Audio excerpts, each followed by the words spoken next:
All right, welcome back, guys. Obviously a huge win today for the Steelers, 38-17. They win going away, and frankly, that was the case at halftime. How about we take a lot of looks here? I'm Ellis Cannon. You're watching this at PittsburghSportsReport.com, and when we talk about things getting away from Tennessee, that certainly was the case. And the Steelers forced that issue, making that scenario unfold for these fans here today that were at full throat, particularly in the second quarter when they recognized the Steelers were, in fact, taking control of this game. Now, honestly, they were really not in full throat early on. Early on, Tennessee gets the ball after the Steelers defer, come all the way down the field to, well, right about where I'm standing, about the 4 or 5 yard line.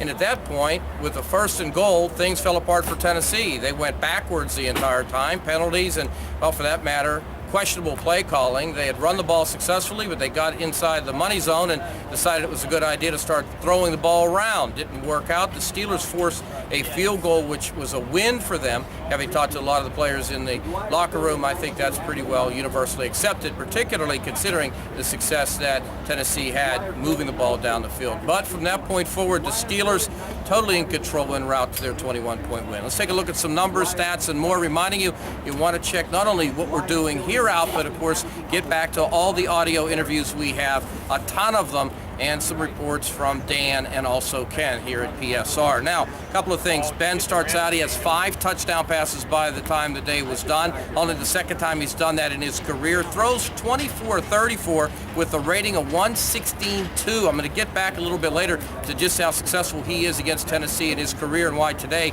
really was not unusual in that regard.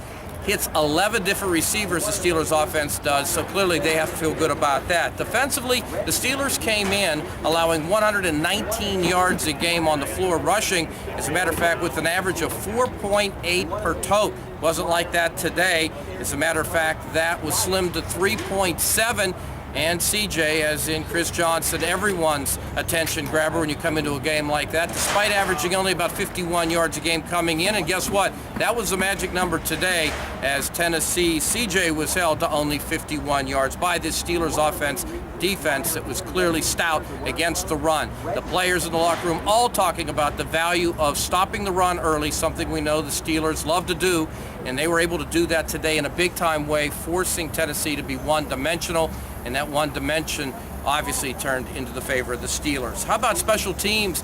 Fake by the Steelers, of course, on the punt, and an onside kick by Tennessee. We'll break that down. One led to a touchdown, one led to an interception. In fact, that onside kick was very well executed by Tennessee. About 2 minutes to go in the third quarter. They were trying to breathe some life into it, and in fact, it was still a game at that point. But instead of being able to do anything with it, 99, Brett Kiesel, one of the guys we interviewed in the locker room following the game, gets the big paw up, tip, caught by 56 for the pick, and that was pretty well your ball game. Situationally, the Steelers have to be feeling pretty good about themselves. They batted 58% on third down, 7 of 12. And for that matter, a couple of other areas of note. Red zone, the Steelers 4 of 5 today. You'll take 80% or whatever that number is every time, and I think it is 80%. And 3/4 of the time they won the game in goal-to-go situations. 3 out of 4 there. The rushing by the Steelers, well, it wasn't one-dimensional in terms of the Tennessee defense trying to stop the Steelers. Listen to what Bruce Arians told us a little bit earlier, immediately following the game here at PittsburghSportsReport.com. You'll hear what he says when I asked him about that balance. It was there, and it was keyed by the run game. 174 rushing yards by the Steelers, and it was second-year man Dwyer out of GA Tech who had 107. Takeaways, that type of thing. Well, look, the Steelers have not been very good at that. Coming into today with a -10 number. Today they were very, very good at it. More on that in just a moment. Tennessee came in at +2, but the Steelers love what they were able to do. They also were able to do a very important thing. The Steelers defense was in controlling the offense, and specifically Matt Hasselbeck of the Tennessee Titans. 29 of 49, but when you're throwing the ball 49 times, typically that's not the best thing, particularly when you're not doing it by design. What they want to do, of course, is to get the run game going. It was a question who got the run game going and who didn't today that ultimately decided this game.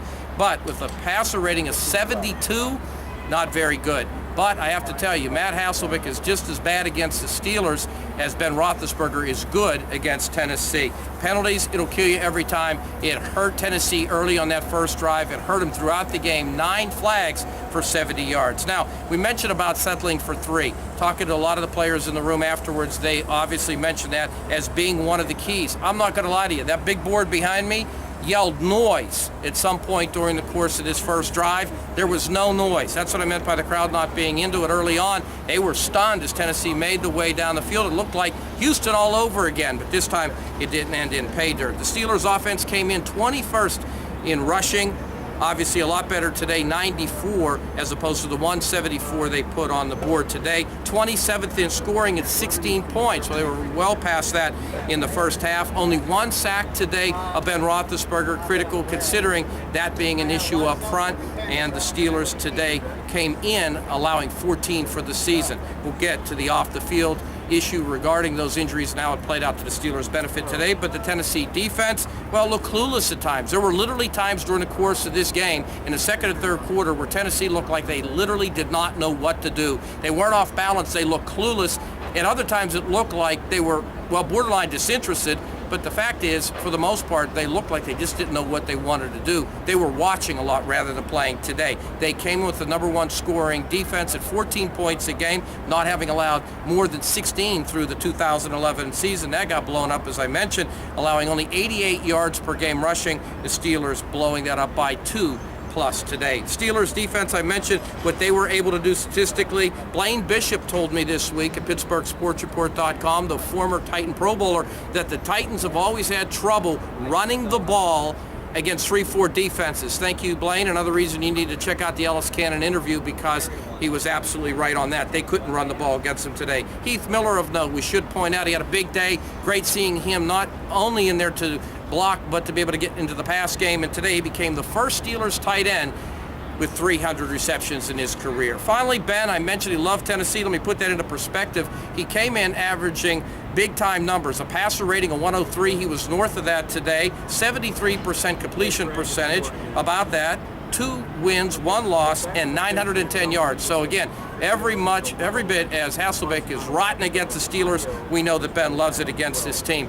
One last thing, urgency. I asked the head coach today at his press conference earlier this week, Mike Tomlin, about urgency. Asked him whether or not, in light of the loss, in light of the injuries, and in fact in light of the fact they had only split those first 4 games, whether it was time for urgency or just clamping down on the execution. He barely allowed the question to come out of my mouth. That's a sign he wanted to say something, and he said, we better have urgency. The team had urgency today, and they played just like that. And of course, any storyline wrap-up would be totally obscene without referencing the young players who stepped up, literally at almost every position. Running back, we know that Richard wasn't going to go. He was dressed, but he wasn't going to go. Credit Dwyer and others for stepping up. Redmond running hard, as you would come to expect. Decisive, a lot of you telling me that on the chat at PittsburghSportsReport.com. Also loved those guys at the offensive line. Max Stark stepping in. He was at literally a sports bar and grill last week in Scottsdale, Arizona.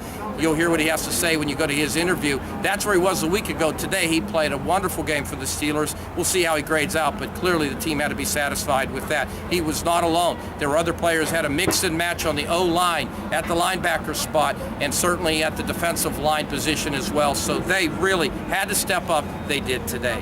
Thank you so much to Chris for doing a wonderful job today with so many great photographs, following me around in the locker room. How about beforehand with the tailgate commissioner and so many fans outside? We love doing that. She has great shots as well all through the course of the game. And everybody who helped make this possible, Tony DeFazio and the entire crew at Pittsburgh Sports Report. It's a proud day. We're glad to be here.